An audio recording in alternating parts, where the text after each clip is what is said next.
Thanks for tuning in and listening. Ellie, or Elle here, beginning a drive to see a dear friend I haven't seen in some time. And I'm very excited and I'm feeling in good spirits, and I felt called to do a little recording, talking, sharing, and stuff, and showing up, you know? I prefer to share myself when I'm in an uplifted, grounded, happy, joyful state, though it's also been beneficial, I've found, to to show up and share myself when I'm feeling, you know, the not so favorable parts of the human experience.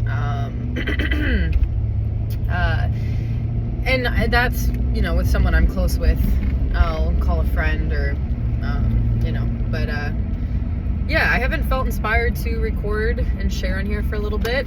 I feel like I've been very much in my internal little bubble, kind of in my underworld, the layers of the underworld, you know, and then with spring ascending up into life, I really like there's different mythologies and mythology and stories that speak on this, but you know, the one story of Persephone and Nana, yeah, but I think during the winter, we all kind of go through our own personal journey through the hell realms of self, you know, with the lack of sunlight and time with life, and cooped up inside, and just the state of the world and stuff's going on, you know. It's just, there's a lot. It's been a lot for all of us, but with the changing of the seasons, it is now spring.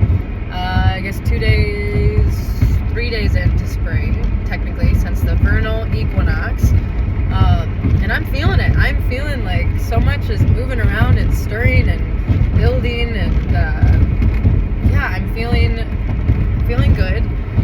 And yeah, but before the shift, you know, life, it's not like I'm consistently one way all the time, but you know, I in general felt there was like a heaviness and intensity for a while, like a veil, it felt like, that I was under. And you know, as life has emerged and the blooms are all around and I've gotten more sunlight, and big things shifted, big things happening, you know. It's like there's a lot going on, and then so, okay, I had this thought before I started the video, like, you know, when you have something you're excited for, and there's that feeling that like, woo, like, I'm so excited, this is gonna happen, and I'm looking forward to this, and I'm counting down the days till this happens, okay? And there's that anticipation, and then the day it's finally happening, and then it's like, I've been waiting for this for a long time, and now it's happening, and I thought, like, what if, okay, so the idea that what if there was that thing that we didn't know was on our calendar, we didn't know was going to happen, but if we lived life as if there was something just around the corner waiting for us that we were about to experience, that was planned. Like, oh, you know, today I have this big thing and I'm really excited, and I'm going to go into the day with this excitement for this thing that's going to happen that is good and is something that I want, and it's preferred and it's ideal and it's something that makes me happy. What if we lived like that? What if we came into the world with excitement and joy and curiosity and wonder as much as we humanly could? Obviously, that's a big request, okay? That requires, you know, and we want it to be authentic, right? We don't want it to just like be like, I'm gonna pretend to be happy today because it would be good. But no, I mean, like, authenticity is key and the most important thing of all, really, truly. And simplicity, okay, and presence and play and laughter, and not taking things so seriously, because it is very serious also.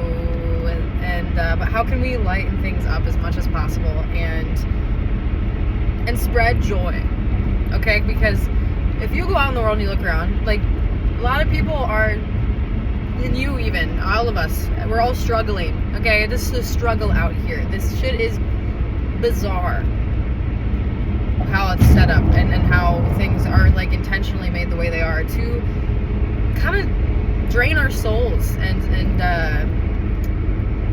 there's a lot at stake. There's a lot working against us, and also there is even more working with us and for us. And I'm excited and hopeful for the good things ahead. Because while I can't know 100,000 million percent that it's going to happen, I am very trusting and knowing that there is good ahead. And I also get to choose to see the good. I get to look around and see the beauty, see the things that are good. So, and I don't always feel like this. There's days where I'm like, get me the fuck out of this hellhole, rat race, freaking smoke and mirrors, strange realm that's whatever is going on in this world. And then also it's kind of like exciting because there's this like, ooh, whatever has been clouding the veil or the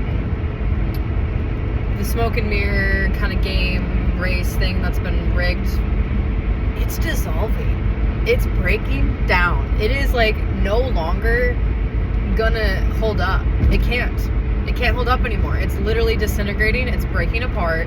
Truth is being brought to the light, and truth will always be brought to the light, and the light will always be and win. Or, you know, if you want to go reference, like, you know, in the movies and stuff, which in a sense, like, this reality, this shared experience is a collaborative story. There's a bigger story that we're all a part of. We have our own individual lives that are interwoven and interconnected to everything and everyone everywhere. Cloud Atlas, that's a good movie. I really like that one. I'm like wired right now. Yeah, I need to, like, do I need to chill? I don't know. I feel good, but sometimes I feel like, you know, I have that like kind of voice come up that's like, you're too much, you're talking too fast, you're too intense, you're being okay, I'm gonna listen to that voice right now. Where's that coming from? Okay, that's my fear of judgment, not being understood or respected, because I just want people to like me. Because there's a little girl in me that's just like, can you play with me? Do you want to play? Can we play? And yeah, if someone turns away and they're like, no, I don't want to play with you. Ouch, okay? Yeah, that stings a little bit, but I don't need to take it personally. You know, they're having a bad day. They're not feeling playful today. Okay, that's fine. All right, not about me. Also, maybe I am a little annoying to them. Maybe they don't like how I talk. Maybe they don't like the way I walk or the clothes I wear or whatever it is. But you know what? That's fine. It's okay. Little Ellie, not everyone's going to want to be your friend. And not everyone's going to understand you or know how to play with you. Because, yeah, you're kind of weird. And you're kind of like an alien sometimes to people. And they don't know what to do with you. They don't know how to interact with you. They don't know what to think. They don't know what to feel sometimes. And it can be a little overwhelming. Okay, so that's fine.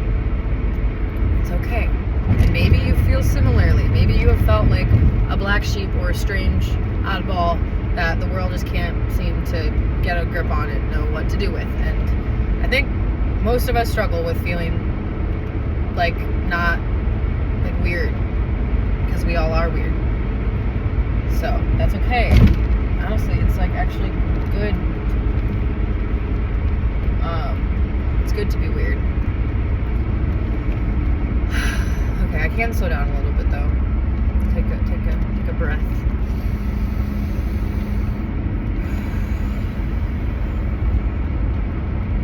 I can get a little bouncy, bopping around. And that's okay. All of me is welcome here. All of you is welcome. Because right now I am talking only to myself with the intention to share this and one day communicating to somebody else that may come across this. So it's an interesting thing that I'm present, I'm here, I'm now, which is in the past in some sense, and I will be moving into the future. It's wild.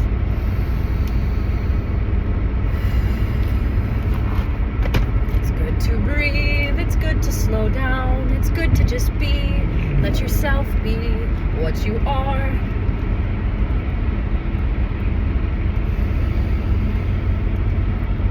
It's okay if you're a spaz. It's okay if you're all over the place.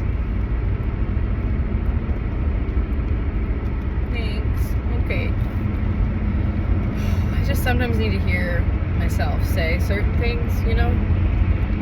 Sometimes it feels like, you know, I'm talking with a friend who's having their own struggles or whatever it is in their life going on, and it parallels mine often. You know, I'm like, wow, I have a similar struggle, and I can speak so confidently, clearly, and share with them reminders of like what I would want to hear, you know, in that state. And sometimes it's just hearing those certain words and reminders and affirmation and validation and like permission to just be what you are, where you are, is so amazing and so healing. Truly, really. Truly, really.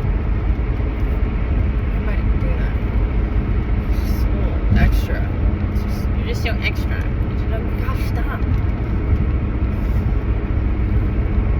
Ugh. There's like me, the clear voice of just like being myself, and then there's like these like judgments that just like pop in, and they're just really not it. Not a fan. I rebuke you in the name of authenticity and freedom and truth and love.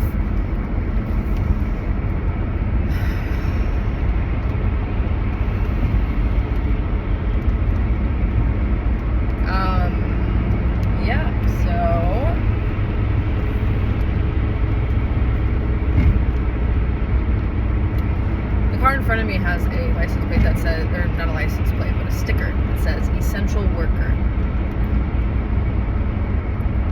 What kind of work are you doing that's so essential? I'm curious. What makes you more essential than the other workers?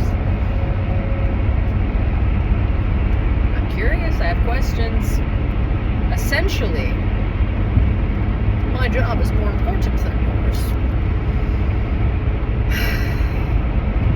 Maybe it is. Also, every part and role is important. And it's unfortunate that the cost of living is so high and most jobs do not pay enough. And some jobs make more money because they are in more demand and they do have more of an impact in certain ways, I guess. But also, all of our work is important and essential. You are essential. And even if your job is not fulfilling in some way, the things you do outside of work or the things you do while you're working are still important and essential and are impacting everything and everyone. If it comes from the heart and the soul, you know, we've got a lot more outside of working. You know? Oh, okay, I'm getting a call. I gotta go. Okay, bye, love you.